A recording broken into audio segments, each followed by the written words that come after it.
श्रीगणेशाय नमः। श्रीसरस्वत्यै नमः। श्रीवेदपुरुषाय नमः। श्रीसद्गुरुचरणकमलेभ्यो नमः। ध्येयं सदा परिभवाग्नमभीष्टदोहम् तीर्थास्पदं शिवविरिञ्चिनुतं शरण्यं दैत्यार्तिहं प्रणतपालभवाब्धिपोतं वन्दे महापुरुषते चरणारविन्दं राधाकरावचितपल्लववल्लरीके राधापदाङ्कविलसन् मधुरस्थलीके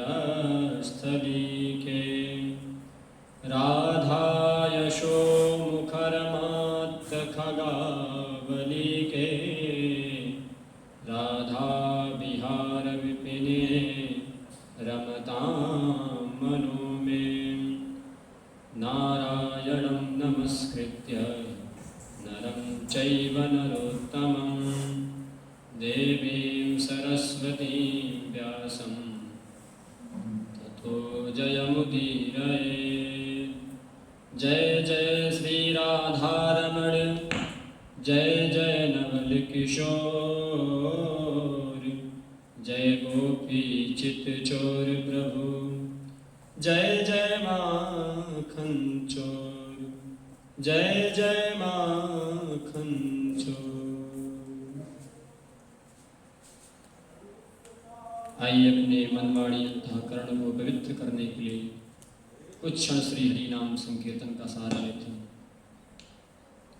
श्री राधे राधे गोविंद गोविंद राधे राधे राधे गोविंद गोविंद राधे राधे राधे गोविंद गोविंद राधे राधे राधे गोविंद गोविंद राधे राधे राधे गोविंद गोविंद राधे राधे राधे गोविंद गोविंद राधे राधे राधे गोविंद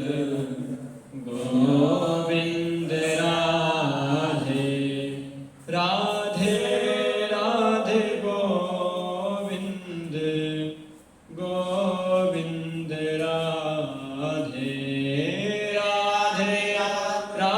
गोविंद गोविंद राधे राधे राधे गोविंद गोविंद राधे राधे राधे गोविंद गोविंद राधे राधे राधे गोविंद गोविंद राधे राधे राधे गोविंद गोविंद राधे।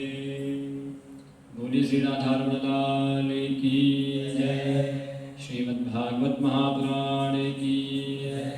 श्री सुखदेव जी महाराज की, श्री परीक्षित जी महाराज की, सब संतन की, सब भक्तन की।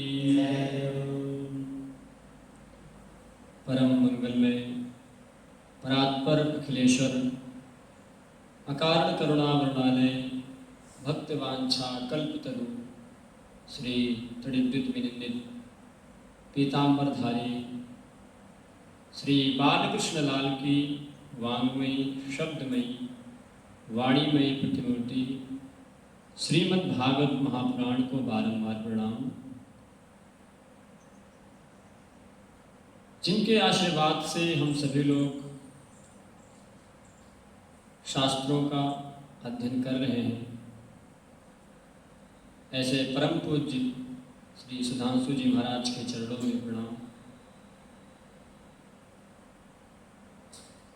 उपस्थित गुरुजनों के चरणों में मेरा प्रणाम। समक्ष उपस्थित सभी धर्म शिक्षकों के हृदयस्थ उस परम तत्व परमात्मा को प्रणाम। आइए हम सभी लोग श्रीमद् भागवत में प्रवेश करते हैं। हम सभी लोगों ने भागवत जी के महात्म का प्रथम श्लोक श्रवण किया था। आइए उस आगे चलते हुए हम अपने मन को भगवान के श्री चरणों में लगाते हैं। भागवत जी के महात्म्य में आता है, मत कथा वाचकम नित्यम मत कथा श्रवणे रतम मत कथा प्रीत मनसम नाहम त्यक्षामि तम नरकम। भगवान स्वयं कहते हैं कि जो मेरी कथा को श्रवण करता है और जो मेरी कथा को कहता है और जो मेरी कथा को मन ही मन सुन करके प्रसन्न रहता है, उस मनुष्य का मैं कभी त्याग नहीं करता, उस पर मैं सदा प्रसन्न रहता हूँ। और भागवत जी में आए कि श्रोतव्यम मम शास्त्रम ही यशो धर्म जयार्थिना पापक्षयार्थम लोकेश मोक्षार्थम धर्म बुद्धिना।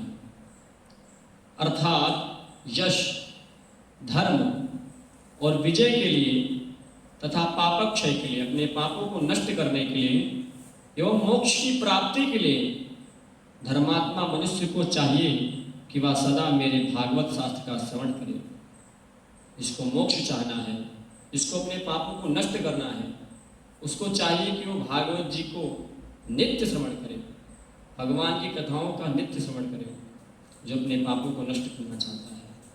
तो ऐसी भागवत महापुराण की महिमा हम सभी लोग जानते हैं। तो इस महिमा को जानकर भी यदि कोई भागवत जी कथा को श्रवण ना करे तो उसके लिए कहा गया कि ना श्रवन्ति ना हृष्यन्ति श्रीमद् भागवतम परम सत्यम सत्यम हि लोकेश तेषाम स्वामी सदा यमः। कहते हैं लोकेश जो इस परम उत्तम भागवत को ना तो सुनते ही हैं और ना ही उसको सुनकर प्रसन्न होते हैं, ना कभी सुनते हैं और ना कभी सुन में आ जाता है तो ना ही उसको सुनकर प्रसन्न होते हैं, तो उनके स्वामी सदा यमराज ही हैं। उनके सदा यमराज के ही वश में रहते हैं वो लोग जो भगवान की कथा को सुन करके प्रसन्न नहीं होते और भगवान की कथा को सुनते नहीं। ये मैं सत्य कह रहा हूँ, सत्य कह रहा हूँ, सत्य कह रहा हूँ, ऐसा कहा गया है। तो भागवत जी की महिमा बहुत है, अद्भुत है, इसलिए हम सभी को नित्य प्रति भागवत का श्रवण अवश्य करना चाहिए। तो आइए भागवत जी के महात्म्य के द्वितीय श्लोक में हम लोग प्रवेश करते हैं। यम प्रव्रजन्तमनुपेतमपेतकृत्यं त्वयि पायनो विरहका तरयाजुहाव पुत्रेति तन्मयतया तरवोऽभिनेदुस्तं सर्वभूतहृदयं मुनिमानतोऽस्मि। श्रीमद् भागवत महापुराण के जो मुख्य वक्ता हैं भगवान श्री सुखदेव जी महाराज, जिन्होंने 12 वर्ष तक अपने मातृ गर्भ में वास किया।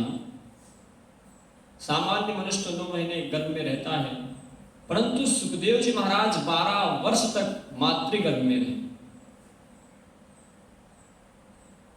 इन्होंने निश्चय कर लिया कि जब तक भगवान स्वयं आकर के नहीं कह देंगे कि तुझको माया का प्रभाव नहीं पड़ेगा, तुझ पर माया का असर नहीं पड़ेगा, तब तक मैं बाहर नहीं निकलूंगा। भगवान वेदव्यास जी बुला रहे हैं कि बेटा तू बाहर निकल, मैं तुझको प्रण देता हूं, तुझको वचन देता हूं कि तुझको माया का असर नहीं होगा। लेकिन सुखदेव जी कह रहे नहीं, जब तक स्वयं भगवान विष्णु आकर के नहीं कह देंगे कि तुझ पर माया का असर नहीं होगा, तब तक मैं बाहर नहीं निकलूंगा। भगवान विष्णु को आना ही पड़ा। उन्होंने वचन दिया कि आप बाहर निकलिए, आप कर माया का असर नहीं होगा। तब जाकर सुखदेव जी महाराज अपने गर्भ से निकले। गर्भ से निकले तो तुरंत वन की ओर चल दिए। 12 वर्ष में निकले भी तो निकलते ही वन की ओर चले गए। अब वेदव्यास जी को और आश्चर्य हो गया कि 12 वर्ष तो निकले ही नहीं, निकलते ही वन की ओर भाग गए। तो वेदव्यास जी पीछे पीछे दौड़े, पुत्र पुत्र कह करके पुकार रहे हैं। लेकिन क्या हुआ? तरवह अभिनेदु, वृक्षों ने जवाब दिया कि जिन्हें आप पुत्र पुत्र कह करके पुकार रहे हैं, ये पता नहीं कितनी बार आपके पुत्र बन चुके हैं और आप इनके पुत्र बन चुके हैं, कौन जाने। वेदव्यास ने सुना इतने उच्च कोटि का मेरा पुत्र है, तुरंत वापस लौट आए।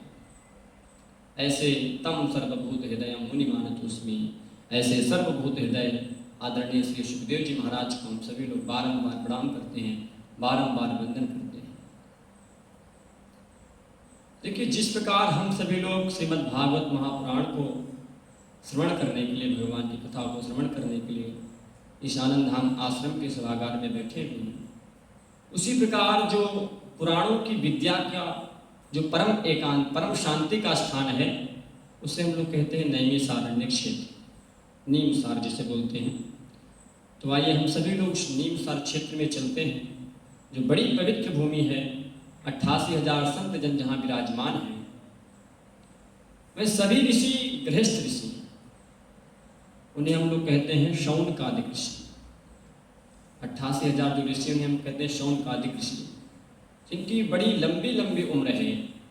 एक संत की उम्र इतनी लंबी है कि उनके सामने पता नहीं कितने इंद्र बदल चुके। वो अपने जीवन में पता नहीं कितने चतुर्युगियों को देख चुके हैं। सतयुग, त्रेता युग, द्वापर युग, कलयुग उनके सामने पता नहीं कितनी बार बदल चुके।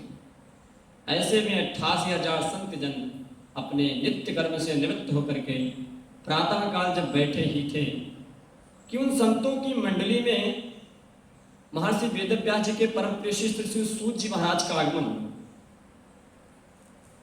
अब जैसे ही सूत जी का आगमन हुआ, जिनकी आयु है 20 वर्ष की मात्र, जो केवल 20 वर्ष के परम युवा श्री सूत जी को देख करके सभी ऋषि खड़े हो गए, जिनकी आयु हजारों वर्ष लंबी है। ऐसे ऋषि सूत जी को देख करके खड़े हो गए, बोले आइए महाराज पधारिए, बड़ी कृपा की आपने। शौनकादिक ऋषियों के इस व्यवहार को देखकर श्री सूत जी बड़े आश्चर्य में पड़ गए, संकोच में पड़ गए। अरे आप लोग ये क्या करते हैं? मेरा आदर कर रहे हैं, मेरा सत्कार कर रहे हैं, मैं तो आपसे बहुत छोटा हूं और आप लोग तो मुझसे बहुत बड़े हैं, आप लोग मेरा सत्कार कर रहे हैं, मुझे तो आपका करना चाहिए और आप मेरा कर रहे हैं। तब शौनकादिक ऋषियों ने क्या उत्तर दिया?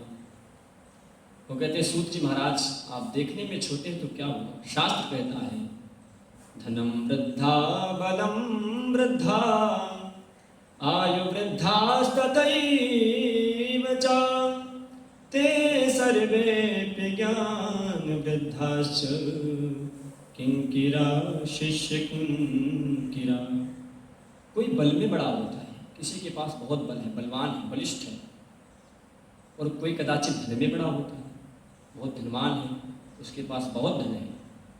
और हो सकता है कोई आयु में बड़ा हो, उसकी उम्र आपसे लंबी हो, लेकिन जो ज्ञान में बड़े होते हैं ना, वो सबसे बड़े होते हैं। इन चारों में जो सबसे बड़े हो, ज्ञान में बड़े होते हैं। इसलिए आप भले ही देखने में छोटे हो, भले ही आपकी उम्र छोटी है, परंतु आप ज्ञान में हम सबसे बड़े हैं। अज्ञान ध्वांत विध्वंस कोटि सूर्य समप्रभा सूताख्याय कथा सारम मम कर्ण रसायनम। शौनकादिक ऋषि कहते हैं कि हे सूत जी महाराज, हम लोग घोर अज्ञान के अंधकार से भरे हुए हैं, और आप, अरे आपके पास तो करोड़ों सूर्य के समान ज्ञान है, दिव्य ज्ञान का भंडार है। उस ज्ञान के प्रकाश से हमारे अंदर छिपे हुए अज्ञान रूपी अंधकार को नष्ट कीजिए। हे सूत जी महाराज, कृपा करके आप हमें ये बताइए कि भक्ति, ज्ञान और वैराग्य को बढ़ाने के लिए सबसे उत्तम साधन क्या है कलयुग में? क्योंकि महाराज कलयुग आ गया है, लोगों से कठिन काम तो होगा नहीं। किसी से 1-2 घंटे आसन में बैठने के लिए, ध्यान करने के लिए बोल दो तो बैठ तो पाएगा नहीं। तो सबसे सरल उपाय क्या है, सबसे सरल साधन क्या है? आप हमें कोई ऐसी कथा सुनाएं जिससे संसार के लोगों के कष्ट की निवृत्ति हो जाए और भगवान की प्राप्ति हो जाए। जो भगवत प्राप्ति का सरल साधन है वो आप हमें बताइए। सौनकादिक ऋषियों के प्रश्न को सुनकर सूत जी महाराज बड़े प्रसन्न हुए, क्योंकि सौनकादिक ऋषियों ने अपने लिए प्रश्न नहीं किया कि हमारा कल्याण कैसे होगा, हमारा उत्थान कैसे होगा। उन्होंने समाज के लिए प्रश्न किया, सबके लिए प्रश्न किया। इसलिए सूत जी महाराज बड़े प्रसन्न हो गए। उन्होंने ये प्रश्न किया कि हमको भगवान की प्राप्ति कैसे हो जाए और समाज में सबके लिए जो धर्म है वो क्या है, सबका कल्याण कैसे हो, ऐसी कथा को सुनाइए। इसलिए संतों के पास जाकर कभी व्रत के प्रश्न नहीं करना चाहिए। उनके पास जाकर ये प्रश्न नहीं करना चाहिए कि हमारा व्यापार कैसे बढ़ेगा, हमारी व्यापार में उन्नति होगी कि नहीं होगी, हमको बड़ा पद मिलेगा कि नहीं मिलेगा। बल्कि उनके पास जाकर ये प्रश्न करना चाहिए कि हमें भगवान की प्राप्ति होगी कि नहीं होगी, हमें भी भगवान की भक्ति मिलेगी कि नहीं मिलेगी। शास्त्रों में कहा गया है कि संतों का क्षण और अन्न का कण कभी बर्बाद नहीं होना चाहिए। इसलिए संत कभी भी मिले तो उनसे व्यर्थ के प्रश्न नहीं करना चाहिए, उनसे प्रश्न करो तो भगवत संबंधी प्रश्न ही करना चाहिए, ऐसा शास्त्र में कहा गया। चिंतामणिर्लोक सुखम सुरद्रुः स्वर्ग संपदम प्रयच्छति गुरु प्रीतो वैकुंठम योगी दुर्लभम। एक चिंतामणि होती है जिसके सामने बैठकर जो चिंतन करोगे आप वहीं आपको प्राप्त हो जाएगा। उसके नीचे बैठकर आप जो कल्पना करोगे, जो चाहोगे वो आपको प्राप्त हो जाएगा। और एक होता है कल्प वृक्ष, जिसके नीचे बैठकर आप जो कल्पना करोगे वहीं आपको प्राप्त हो जाएगा। फिर चाहे स्वर्ग की ही चीज क्यों ना हो, आपको मिलकर ही रहेगी, क्योंकि उनका काम ही यही है। परंतु यदि इनसे आप ये कहें कि हमें ईश्वर से मिला दो, हमें भगवान से मिला दो, तो इनकी सामर्थ्य नहीं, इनकी औकात से बाहर है। तो ये सब कुछ जितने भी लौकिक वस्तुएं हैं इनको प्रदान करने में समर्थ है, परंतु जो पारलौकिक है, अलौकिक वस्तुएं हैं, उनको देने में ना तो चिंतामणि की सामर्थ्य है और ना ही कल्प वृक्ष की सामर्थ्य है। वो सामर्थ्य किसमें है? वो सामर्थ्य तो गुरु भगवान केवल समर्थ होते हैं उस चीज को प्रदान करने में। बोले सद्गुरुदेव भगवान की जय। इसलिए हे श्री सूत जी महाराज, आप गुरु के पास पात्र हो, आप महापुरुष हो, इसलिए कोई भी रहस्य आपसे नहीं छुपा है। हम सब महात्माओं के ऊपर कृपा कीजिए, हमारे कर्ण को रसायन करने वाली श्री हरि कथामृत की धारा हमें पान कराइए। सौनकादि ऋषियों की बात सुनकर सूत जी बड़े प्रसन्न हो गए। उन्होंने कहा, ऋषियों आपने बिल्कुल सही प्रश्न पूछा है। हम लोग जन्म लेते हैं, बड़े होते हैं, युवा हो जाते हैं, लंबे होते हैं, वृद्ध हो जाते हैं, मर जाते हैं, परंतु हमने कभी जीवन के पहलुओं को समझने का प्रयास ही नहीं किया। हमने कभी सोचा ही नहीं कि हमें जीवन मिला क्यों है, हमें मनुष्य जन्म क्यों मिला है। बस खाने पीने सोने के लिए मिला है, हमने कभी इस बात पे विचार ही नहीं किया। लोग पढ़ाई कर ली, नौकरी मिल गई, कमाने लगे, परिवार चलने लगा, बस घर बन गया, इतना ही है। आप किस काम के लिए आए थे? हर जगह जाने का आपका कारण होता है। आप यहाँ आए, इसका भी कोई कारण है। आप कहीं भी जाएंगे, इसका कोई कारण होता है। जब छोटी छोटी जगह पर जाने का कोई कारण होता है, तो फिर इतने बड़े संसार में आने का भी कोई कारण होगा। इतना बड़ा संसार है तो कोई बड़ा कारण होगा ना। वो कारण है भगवान की भक्ति को प्राप्त करना, भगवान के चरणों में अपने आप को बिल्कुल समर्पित कर देना, यहाँ से मुक्त हो जाना, ये कारण है संसार में। लेकिन हम कभी नहीं सोचते। हम क्या करते हैं? हम जीवन को ऐसे बर्बाद कर देते हैं। हमने जीवन के पहलुओं को समझने का प्रयास ही नहीं किया। कोई जुआ खेलने में बर्बाद कर रहा है, कोई शराब पीने में बर्बाद कर रहा है, कोई ताश खेलने में। लोग जीवन को ऐसे बर्बाद कर देते हैं। लोग इस अगर बात बताओ भी किसी को कि ऐसा नहीं करो, कहाँ लिखा है? वो ये पूछते लिखा कहाँ है? हर चीज़ लिखी नहीं मिलती है, कुछ चीज़ माननी पड़ती है। कुछ हमारे महात्मा संत बता कर जाते हैं, कुछ पूर्वज बता कर जाते हैं, वो हमको मानना पड़ता है। लोगों से बोल दो कि भाई चावल नहीं खाना चाहिए, कहाँ लिखा है? हर चीज़ पे प्रश्न करते हैं। भाई जो चीज़ मना करके गए हैं, जो लोग संत लोग जो हमको बता कर गए हैं, उस सोच समझ करके वो बिल्कुल उसको फिर बता कर गए हैं। ऐसे नहीं बता के चले गए कि ऐसा नहीं करना चाहिए, तो उनकी बात को हमें मानना चाहिए। लेकिन हमारी क्या है, दुष्ट प्रवृत्तियां इतनी संसार में बढ़ गई हैं, लेकिन भगवान के कार्य में संकोच होता है। कुछ भी करना हो सब कर लेंगे, लेकिन जो भगवान का कार्य उसमें कुछ नहीं कर पाएंगे। कीर्तन में बैठेंगे, ताली बजाएंगे, शर्म लगेगी पड़ोसी क्या कहेंगे। ताली बजाने में भी शर्म लग रही है कि पड़ोसी बगल में बैठा, घर जाएंगे तो चिढ़ाएगा। इतना लोग डरते हैं, मतलब कि भगवान के कार्य में इतना संकोच होता है और संसार के कार्य में बिल्कुल स्वच्छ नहीं, कुछ नहीं।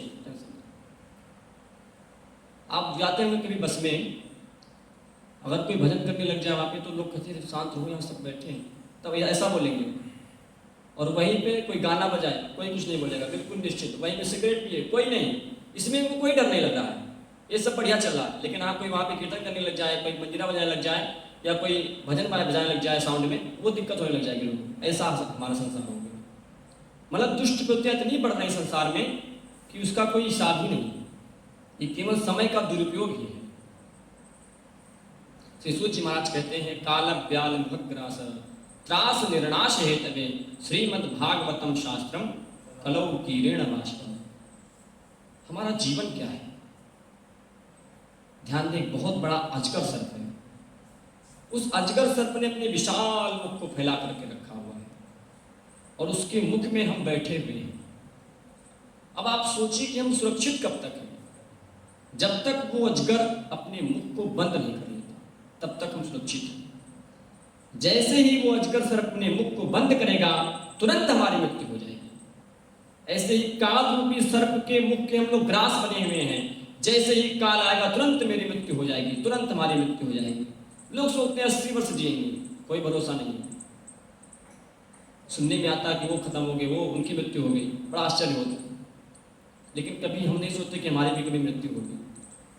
इसलिए जो काम करने के लिए आए, वो काम हमको तुरंत कर लेना चाहिए। जैसे ही काल हमारा आएगा, तुरंत हमारी मृत्यु हो जाएगी। वो हमको एक सांस भी नहीं देगा कि तुम एक सांस और ले लो, तब तुमको लेके चले, नहीं, तुरंत समय हो गया तो चलो। मृत्यु काल की सब सामग्री तैयार है, कफन भी तैयार है, नया नहीं लेना पड़ेगा। उठाने वाले आदमी भी तैयार हैं, नए जन्म नहीं लेंगे। जलाने की जगह भी तैयार है, नई खरीदने की आवश्यकता नहीं पड़ेगी।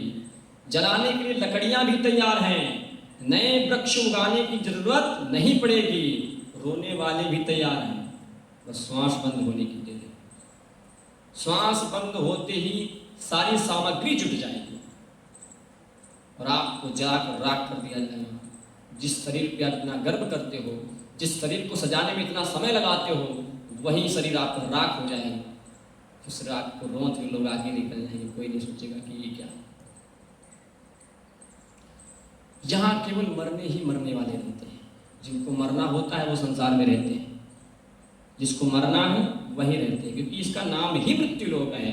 यहाँ बस मरने वाले ही रहते हैं। फिर पैर फैलाए कैसे बैठे हो, मकान यहाँ बना रहे हैं, सजावट यहाँ कर रहे हैं, सब कुछ यहाँ कर रहे हैं, लेकिन जहाँ पर जाना है वहाँ की कुछ तैयारी नहीं है।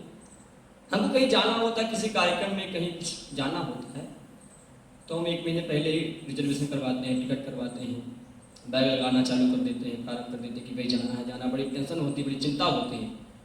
लेकिन हमको शरीर छोड़ करके जहाँ पर जाना है उसकी कोई तैयारी नहीं करते हैं, उसके लिए बिल्कुल निश्चिंत बैठे हैं। करेंगे यह निश्चित नहीं है, पर मरेंगे यह निश्चित है। जब बालक का जन्म होता है तो लोग ये नहीं कहते कि क्या करेगा बड़ा होकर के, ये कैसा रहेगा, कुछ नहीं पता। लेकिन एक दिन मरेगा, ये पक्का निश्चित है। एक दिन मर जाएगा, ये निश्चित हो जाता है। जन्म लेने के बाद तुरंत निश्चित हो गया कि एक दिन ये मर जाएगा। तो करेंगे यह निश्चित नहीं है, पर मरेंगे यह जरूर निश्चित है। इसलिए भैया मृत्यु निश्चित है।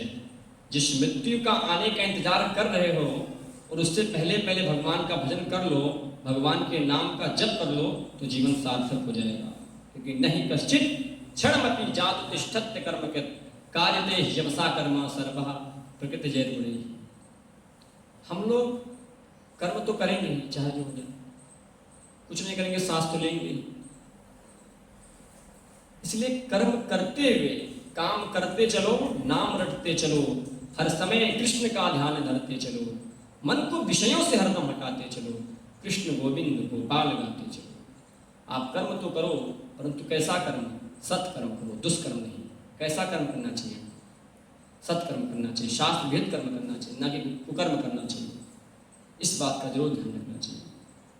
मानव की सबसे बड़ी भ्रांति कि वो चिंता ज़्यादा करता है, कल क्या होगा, परसों क्या होगा, उसका क्या होगा, इसका क्या होगा, लेकिन चिंतन नहीं, वो विचार नहीं करता कि हमें करना क्या चाहिए।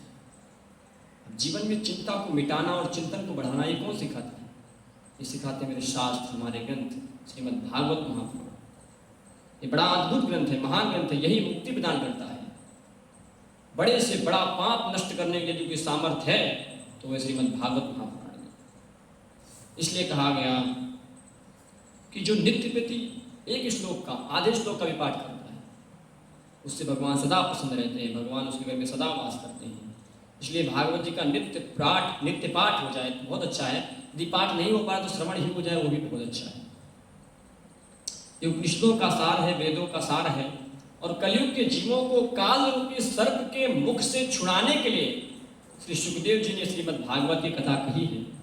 सूत जी महाराज सौनकादि ऋषियों से कहते हैं कि ऋषि, जब भगवान सुखदेव जी परीक्षित को कथा सुनाने के लिए बैठे तो पता है क्या हुआ? बोले क्या हुआ? बोले सुधा कुंभम गृहीत्वैव देवास तत्र समान।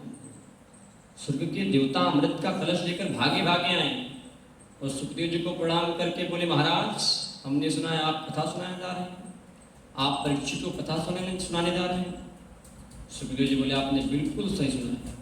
बोले महाराज जैसे हमको पता चला हम तो अमृत का कलश लेकर के स्वर्ग से आ गए, आप परीक्षित को पिला दीजिए, परीक्षित जी तो अमर हो जाएंगे, फिर कभी मरने वाले नहीं हैं, आपको कोई कष्ट उठाने की जरूरत नहीं पड़ेगी, बढ़िया 7 दिन तक आप भी मस्त रहोगे और हम भी मस्त रहेंगे, ये भी मरेंगे नहीं, ये भी अमर हो जाएंगे। सुखदेव जी सुनकर बड़े हैरान हो गए कि भैया ये देवता लोग कब से परमार्थी हो गए, मरने वाले परीक्षित हैं और ये बिना बुलाए अमृत का कलश लेकर स्वर्ग से ये तुरंत आ गए। सुखदेव जी बोले बड़ी कृपा की आप लोगों ने, जो अमृत लाए हो जाओ परीक्षित को पिला दो। तब हाथ जोड़कर देवता बोले अमृत तो हम परीक्षित को पिला देंगे, पर बदले में हमें क्या मिलेगा? सुखदेव जी बोले तो तुम लोग क्या चाहते हो? तो बोले एवं विनिमय जाते सुधारा ज्ञा प्रपीयताम प्रकाश्यामो वयम सर्वे श्रीमद् भागवतामृतम। हम चाहते हैं कि ये सुधा में परीक्षित जी पी लें, अमर हो जाए, कोई बात नहीं, और उसके बदले में हमको हरि कथा में जो श्रीमद् भागवत महापुराण की कथा है वो हमको पिला दीजिए। तब सुखदेव जी महाराज बड़ी जोर से ऐसे और बोले देवताओं तुम बड़े स्वार्थी हो, महाठगिया, कांच का टुकड़ा हमको दे रहे हो और कह रहे हो कि कांच को तुम रख लो और बदले में मणि हमको दे दो। कांच की बराबरी मणि से कैसे हो सकती है? कहाँ कांच का टुकड़ा और कहाँ मणि, कहाँ स्वर्ग का अमृत तो कहाँ श्रीमद् भागवत कथा। को सुधा को कथा लोके को काचहा को मणिर्महान ब्रह्मरातो विचारेव तदा देवान जहासहा। दोनों ही महापुरुष, सुखदेव जी महाराज, श्री परीक्षित जी महाराज, दोनों ही महापुरुष हैं और दोनों ही माँ के गर्भ से भगवान की कृपा प्राप्त करके आए हैं। 12 वर्ष बाद भगवान की कृपा प्राप्त हुई, तब सुखदेव जी महाराज संसार में कदम रखा और भगवान साक्षात उत्तरा के गर्भ में जाकर के परीक्षित को दर्शन दिया, कृपा किया, तब परीक्षित जी का जन्म हुआ। इसलिए श्रोता वक्ता दोनों ज्ञान निधि हैं, इसलिए कभी किसी के प्रलोभन में आने वाले नहीं हैं। इसलिए अभक्तांश विद्याया न ददौ सकथामृतम श्रीमद् भागवती वार्ता सुराणाम अपि दुर्लभा। सुखदेव जी ने ये हरि कथा में देवताओं को नहीं दिया, उनको अभक्त समझा। तुम श्रद्धा से कथा सुनने आते तो मैं आपको सुनाता, लेकिन तुम सौदागर बन करके आए हो, इसलिए उन्होंने उनको वापस कर दिया, इसलिए वो अधिकारी नहीं है। सुखदेव जी ने देवताओं को अभक्त समझा और कथा में प्रदान नहीं किया। लेकिन हम लोग कितने बड़े भाग्यशाली हैं कि जो कथा देवताओं के लिए भी दुर्लभ है वो कथा हमको सहज में प्राप्त हो जाती है। सुराणाम अपि दुर्लभा, जो देवताओं के लिए भी दुर्लभ है वो हमको बड़ी सहज में प्राप्त हो जाती है। तो हम बड़े ही, हमारा सौभाग्य है कि हम लोग कथा सुनने का सौभाग्य प्राप्त हुआ है। बोले भक्त वत्सल भगवान की जय। आइए कथा को यहीं विश्राम करते हुए कल पुनः इसी क्रम में चलते हुए कथा को आगे बढ़ाएंगे। आइए कथा को विश्राम देते हुए कुछ क्षण हरि नाम संकीर्तन करेंगे सभी लोग। जय जय राधा रमण हरि बोल, जय जय राधा रमण हरि बोल, जय जय राधा रमण हरि बोल, जय जय राधा रमण हरि बोल, जय जय राधा रमण हरि बोल, जय जय राधा रमण हरि बोल, जय जय राधा रमण हरि बोल, जय जय राधा रमण हरि बोल, जय जय राधा रमण हरि बोल, जय जय राधा रमण हरि बोल, जय जय राधा रमण हरि बोल, जय जय राधा रमण हरि बोल, जय जय राधा रमण हरि बोल, जय जय राधा रमण हरि बोल, जय राधा रमण हरि बोल, जय जय राधा रमण हरि बोल, जय जय राधा रमण हरि, जय जय राधा रमण हरि बोल। बोली श्री राधा रमण लाल की जय, श्रीमद् भागवत महापुराण की जय, श्री सुखदेव जी महाराज की जय, श्री परीक्षित जी महाराज